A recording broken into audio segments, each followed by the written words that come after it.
So guys, আমার জীবনটা দুঃখময় আর দুঃখময়, সুখ আর আমি খুঁজে কোথাও দিয়ে পাচ্ছি না। যাই হোক, অফিস করে ছেলেকে ক্রেস থেকে নিয়ে এসে ভাবলাম চলো, হ্যাঁ বলছে কি করেছে বুঝেছো, যা মানে আমার দুঃখময় জীবনের কাহিনী তোমাদেরকে পাশ থেকে শোনাচ্ছে। ওনাকে এখন দেখানো যাবে না, উনি এখন স্পেশাল পজিশনে আছে।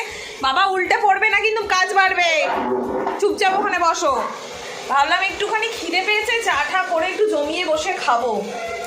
রান্নাঘরের কাজ সারলাম, মানে এই বেসিনটা এরকম ছিল না, একটু এলোমেলো ছিল, এই যে বাসন টাসন দিয়ে এলোমেলো ছিল, সেগুলো ঝাঁকানাকা করে পরিষ্কার করে ভাবলাম চলো একটুখানি চা করে খাওয়া যাক। বাট চা কোথা থেকে চা খাবো, আমার পুত্র এখন গরম জল লাগবে। যাই হোক, এখন কর্মকাণ্ড করে দিয়েছে, সাফ সুতরা করতে হবে, তারপরে যদি বসে চা খাই। না ডাকলে মানে এখন না দেখলে একটা ঘটনা ঘটিয়ে দিতে পারে। তো চলো টাটা, পরে আসছি আবার। তোমরা কি এরকম আমার মতন পজিশনে পড়েছো? সত্যি আমি এখন কি পজিশনে পড়ে আছি, আমি তোমাদেরকে কী করে বোঝাবো। চলো টাটা।